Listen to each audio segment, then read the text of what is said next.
Hello everyone, இந்த வீடியோவில் நம்ம பார்க்க போகிறது எலக்ட்ரான் மைக்ரோஸ்கோப். இதில் வந்து பார்த்தீங்கன்னா நம்ம நார்மலாக யூஸ் பண்ணுற ஆப்டிக்கல் மைக்ரோஸ்கோப்புக்கும் எலக்ட்ரான் மைக்ரோஸ்கோப்புக்கு என்ன டிஃப்ரென்ஸ், அது எப்படி ஒர்க் ஆகுதுன்னு நம்ம பார்க்க போகிறோம்.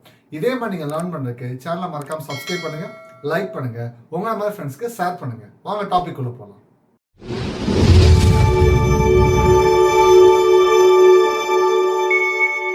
ஃப்ரெண்ட்ஸ், இந்த டாபிக் ஃபுல்லாகவே தியரியா, அதனால தான் உங்களுக்கு இம்பார்ட்டன்ட் கீவேர்ட்ஸ் எழுதி போட்டுருக்கு. இந்த கீவேர்ட்ஸை நீங்கள் யூஸ் பண்ணி ஓன் சென்டென்ஸ்ல நீங்கள் எழுதுனீங்கன்னா உங்களுக்கு ஈஸியாக ஃபுல் மார்க் கிடைச்சிடும். இந்த டாபிக்ல நம்ம ரெண்டு பார்க்க போறோம். ஒன்று ஆப்டிக்கல் மைக்ரோஸ்கோப்புக்கும் எலக்ட்ரான் மைக்ரோஸ்கோப் இருக்கிற டிஃபரன்ஸும், ரெண்டாவது எலக்ட்ரான் மைக்ரோஸ்கோப்போட ஒர்க்கிங்கும் பார்க்க போறோம். ஆப்டிக்கல் மைக்ரோஸ்கோப்னா ஒன்றும் கிடையாது, நம்ம ஜென்ரலாக யூஸ் பண்ற மைக்ரோஸ்கோப் தான் ஆப்டிக்கல் மைக்ரோஸ்கோப். ஏன் அப்படி ஆப்டிக்கல்னா லைட்னு அர்த்தம். நம்ம சன்லைட்டை யூஸ் பண்ணி தான் அதுக்கு ஆப்ஜெக்ட்ஸ்லாம் பார்க்குறோமா. ஆனால் எலக்ட்ரான் மைக்ரோஸ்கோப்ல எலக்ட்ரான் பீமை யூஸ் பண்ணி தான் அந்த ஆப்ஜெக்டை பார்க்குறதும் அதுக்கு இமேஜ் நம்ம கிரியேட் பண்ணதும் பண்ண போகிறோம். இதுதான் மெயின் டிஃபரன்ஸ். இப்போ அந்த டயக்ராம்ஸ் நீங்கள் பார்த்தீங்கன்னா எல்லாமே ஒரே மாதிரி இருக்கும், ரெண்டு மட்டும் சேஞ்ச் ஆகும். ஃபர்ஸ்ட் பார்த்து நான் சொன்னது அங்கே லைட் சோர்ஸ் இருக்கும், எலக்ட்ரான் மைக்ரோஸ்கோப்ல பார்த்தீங்கன்னா எலக்ட்ரான் சோர்ஸ் இருக்கும். ஸோ இங்கே நம்ம யூஸ் பண்ணுறது விசிபிள் லைட் யூஸ் பண்ணுறோம் ஆப்டிக்கல் மைக்ரோஸ்கோப்ல. ஆனால் எலக்ட்ரான் மைக்ரோஸ்கோப்ல யூஸ் பண்ணுறது எலக்ட்ரான் பீம். கீழே பார்த்தீங்கன்னா இங்க நார்மலா ஸ்கிரீன் யூஸ் பண்றோம், நம்ம இமேஜ் பார்க்க நார்மல் ஸ்கிரீன் யூஸ் பண்றோம். ஆனா அங்க பாத்தீங்கன்னா போட்டோகிராஃபிக் பிளேட் யூஸ் பண்ணாங்க. இந்த ரெண்டு தான் டிஃபரன்ஸ்.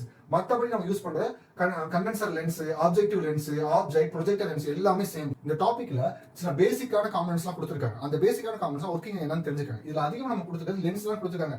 அந்த 3 லென்ஸ் இருக்கும்: condenser lens, objective lens, projector lens. இந்த கண்டென்சர் லென்ஸ் எதுக்கு யூஸ் பண்றோம் பாத்தீங்கன்னா, லைட் வந்து சோர்ஸ்ல இருந்து கரெக்டா ஆப்ஜெக்ட், நம்ம என்ன ஆப்ஜெக்ட் செக் பண்ண போறோமோ அதை சாம்பிள்னு கூட சொல்லலாம், அதுக்கு கரெக்டா லைட்டா பாஸ் பண்றதுக்கு யூஸ் பண்றது தான் கண்டென்சர் லென்ஸ். அதுக்கப்புறம் பாத்தீங்கன்னா ஆப்ஜெக்ட்ல இருந்து நம்ம ஸ்கிரீனுக்கோ இல்ல நம்ம பாக்குறோம்ல அதுக்கு கரெக்டா கொண்டு வரது தான் ஆப்ஜெக்டிவ் லென்ஸ் நம்ம பாக்குறதுக்கு. ப்ரொஜெக்டர் லென்ஸ் ஒன்றும் இல்லை, நம்ம ப்ரொஜெக்டர் எதுக்கு யூஸ் பண்ணுவோம், நம்ம சின்னதாக பார்க்குறத பெரிய ஸ்க்ரீனில் கொண்டு வரதான் ப்ரொஜெக்டர். அதே மாதிரி நம்ம சின்னதாக இருக்கிற ஆப்ஜெக்டை பெருசாக காமிக்கிறதுக்கு யூஸ் பண்ணுறது தான் ப்ரொஜெக்டர் லென்ஸ். ஸோ இந்த 3 லென்ஸோட அப்ளிகேஷன் இதுதான். இது நீங்கள் ஜஸ்ட் ஜென்ரல் நாலேஜுக்காக தெரிஞ்சுக்கணும். இப்போ வாங்க இதுக்கான டிஃபரன்ஸ் என்னன்னு பார்த்துக்கலாம். ஃபர்ஸ்ட் பிரின்சிபல், எலக்ட்ரான் மைக்ரோஸ்கோப்ல பிரின்சிபல் என்னன்னு பார்த்தீங்கன்னா வேவ் நேச்சர் ஆஃப் பார்ட்டிகல்ஸ். இந்த வேர்டை நல்லா மெமரைஸ் பண்ணிக்கோங்க. இது ஒரே லைன் எப்படி சொல்லலாம்னா மேட்டர் அப்படின்னு நம்ம சொல்லலாம். மேட்டர்னாலும் வேவ் நேச்சர் ஆஃப் பார்ட்டிகல்ஸ்னால ஒண்ணுதான். ஒன்னு கேட்பாங்க, நல்லா ஞாபகம் வச்சுக்கோங்க. இப்போ பார்த்து ஃபர்ஸ்ட் டிஃபரன்ஸ் என்னன்னு பார்த்தோம்னா இது general principle. wavelength of radiation is inversely proportional to resolving power. Resolving பவர்னா ஒன்றும் இல்லை, அதை நம்ம எவ்வளோ கிளியரா பார்க்க முடியுது, அதோட எபிலிட்டி என்ன, அதை தான் ரிசால்விங் பவர் நம்ம சொல்றோம். இது எப்படி இருக்கு, இன்வெர்ஸ்லி ப்ரொபோஷனலா இருக்கு. எதுக்கு? Wavelength of radiation. அப்ப இன்வெர்ஸ்லி ப்ரொபோஷனல் என்ன அர்த்தம்னா வேவ்லென்த் வந்து அதிகமாக நம்ம சோர்ஸோட வேவ்லென்த் அதிகமாக ரிசால்விங் பவர் கம்மியாகும். அப்ப வேவ்லென்த் கம்மியா இருந்துச்சுன்னா ரிசால்விங் பவர் அதிகமாகும். இந்த ஒரு வார்த்தையும் நீங்க நல்லா மெமரைஸ் பண்ணிட்டீங்கன்னா ஈஸியா அது முடிஞ்சிடும். நெக்ஸ்ட் பாயிண்ட் பாத்தீங்கன்னா ஷார்ட்டர் வேவ்லென்த். இந்த ஷார்ட்டர் வேவ்லென்த் சொல்றது பாத்தீங்கன்னா லைட் சோர்ஸாவும் இருக்கலாம் இல்ல எலக்ட்ரான் சோர்ஸாவும் இருக்கலாம். அதோட வேவ்லென்த் ரொம்ப கம்மியா இருந்துச்சுன்னா, முன்னாடியே சொன்னதான் வேவ்லென்த் கம்மியா இருந்தா ரிசால்விங் பவர் எப்படி இருக்கும், அதிகமா இருக்கும். அப்ப higher resolving power. Resolving power அதிகமா இருந்துச்சுன்னா மேக்னிஃபிகேஷன் அதிகமா இருக்கும். மேக்னிஃபிகேஷன் என்னன்னா சின்ன ஆப்ஜெக்ட பெருசா நம்ம பார்க்கணும்ல. இப்போ எக்ஸாம்பிள் பாத்தீங்கன்னா நம்ம பூத கண்ணாடின்னு சொல்லுவோம், மேக்னிஃபைங் கிளாஸ்னு சொல்லுவோம்ல. அது சின்ன லெட்டர் நம்ம பெருசா பார்க்கணும்னா அதுதான் மேக்னிஃபிகேஷன். சின்னதா பெருசா மாத்தா மேக்னிஃபிகேஷன். அப்ப வேவ்லென்த் கம்மியா இருந்துச்சுன்னா அது கிளியரா பார்க்கறது எப்படி இருக்கும், ஹையா இருக்கும், அதோட சைஸும் அதிகமா இருக்கும். இதுதான் வந்து பாத்தீங்கன்னா கீவேர்ட்.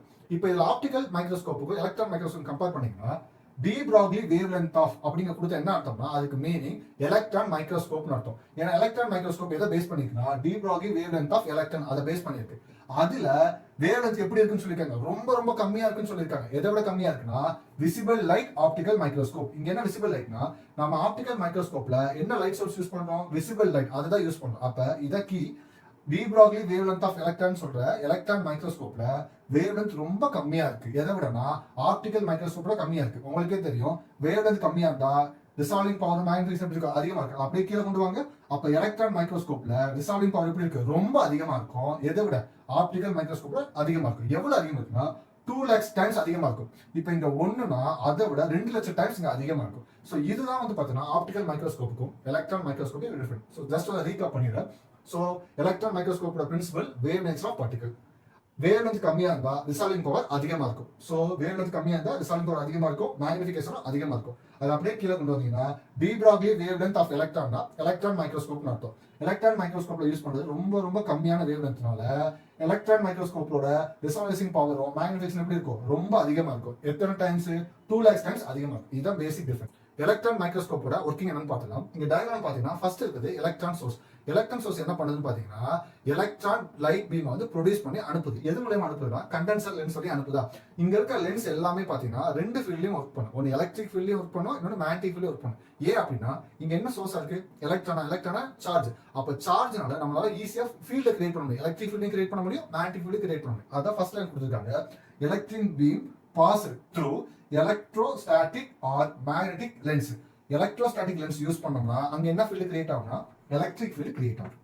மேக்னெட்டிக் லென்ஸ் யூஸ் பண்ணா மேக்னெட்டிக் ஃபீல்டு கிரியேட் ஆகும். அப்ப நம்மளால ரெண்டு ஃபீல்டுமே கிரியேட் பண்ணி யூஸ் பண்ண முடியும். இதுதான் மெயின் அட்வான்டேஜ். ஆனா நம்ம யூஸ் பண்றது பார்த்தா ஒன்லி மேக்னெட்டிக் ஃபீல்டால யூஸ் பண்ணும். ஸோ செகண்ட் லைன் பாருங்க. ஸோ எலக்ட்ரான் மைக்ரோஸ்கோப்ல electron beam accelerated by high potential. So இந்த எலக்ட்ரான் மைக்ரோஸ்கோப்ல பார்த்தீங்கன்னா அதிகமான வோல்டேஜ் இல்லை அதிகமான எனர்ஜியை கொடுத்தா எலக்ட்ரான் ஆக்சிலேட் பண்றாங்க. அப்போ எலக்ட்ரான் ரொம்ப ஃபாஸ்டா மூவ் ஆகுது. எது வழியா மூவ் ஆகுதுன்னா மேக்னெட்டிக் கண்டென்சர் லென்ஸ். அப்போ நம்ம இங்க யூஸ் பண்ற கண்டென்சர் லென்ஸ் வந்து பார்த்தீங்கன்னா மேக்னெட்டிக். அப்போ இங்க இருக்கிறது எல்லாமே மேக்னெட்டிக் ஃபீல்டு தான். நம்ம ஆல்ரெடி சொல்லியிருந்தோம் கண்டென்சர் லென்ஸ் எதுக்கு யூஸ் பண்றோம்? சோர்ஸ்ல இருந்து லைட் பீம் வந்து சாம்பிள் ஆர் ஆப்ஜெக்ட் கொண்டு போகுது. ஸோ டயக்ராம் பாத்தீங்கன்னா கண்டென்சருக்கு அப்புறம் என்ன இருக்கு? ஆப்ஜெக்ட் இருக்கு. ஆப்ஜெக்ட்ல போய் அந்த லைட் பீம் பட்டதுக்கு அப்புறம் அதுக்கப்புறம் எங்க போகுதுன்னு பாத்தீங்கன்னா ஆப்ஜெக்டிவ் லென்ஸ். ஆப்ஜெக்ட் லென்ஸோட பர்பஸே பாத்தீங்கன்னா அந்த சாம்பிள் ஆர் ஆப்ஜெக்ட்ல இருந்து யூசருக்கோ இல்ல வந்து பாத்தீங்கன்னா ஸ்கிரீனுக்கோ கொண்டு போறோம் அதோட வேலை. அப்ப ஆப்ஜெக்ட் லென்ஸ் அடுத்து கொண்டு போகுது. அதுக்கப்புறம் என்ன இருக்கு? ப்ரொஜெக்டர் லென்ஸ் இருக்கா? ப்ரொஜெக்டர் லென்ஸோட அதை மேக்னிஃபிகேஷன் பண்ணுது. அப்ப பெருசாக்குதா? அதை தான் வந்து தேர்ட் லைனா கொடுக்க. Using magnetic objective and projector ரெண்டுமே மேக்னெட்டிக் தான். Magnetic objective lens and magnetic projector lens ரெண்டுமே யூஸ் பண்ணா இமேஜ் இஸ் மேக்னிஃபைட். நமக்கு தேவையான இமேஜ் நம்ம பார்க்குறோம்ல அந்த இமேஜை வந்து பெருசாக்க முடியும். பெருசாக்கிட்டு எங்க கொண்டு போறோம்னா போட்டோகிராஃபிக் பிளேட்ல வந்து நமக்கு ப்ரொடியூஸ் பண்றோம். அதனால தான் நமக்கு அது வந்து பார்த்தா ஸ்கிரீன்ல ஈஸியா நம்மளால பார்க்க முடியுது. அதுவே ஆப்டிகல் மைக்ரோஸ்கோப்ல நம்ம டேரக்டா பார்க்க முடியுமே தவிர அதை ஸ்கிரீன்ல ப்ரொடியூஸ் பண்ண முடியாது.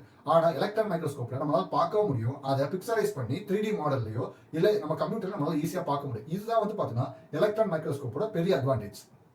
ஸ்டூடெண்ட்ஸ் இந்த தியரி உங்களுக்கு நல்லா புரிஞ்சிருக்குன்னு நினைக்கிறேன். இந்த கீ பாயிண்ட்ஸை மட்டும் நல்லா மெமரைஸ் பண்ணிட்டு டயக்ராம் நல்லா ப்ராக்டிஸ் பண்ணா உங்களால ஈஸியாக ஃபுல் மார்க் வாங்க முடியும். இதே மாதிரி நீங்கள் லேர்ன் பண்ணுறதுக்கு சேனல் சப்ஸ்கிரைப் பண்ணுங்க, லைக் பண்ணுங்க, உங்களை மாதிரி ஃப்ரெண்ட்ஸ்க்கு ஷேர் பண்ணுங்க. Have a nice day.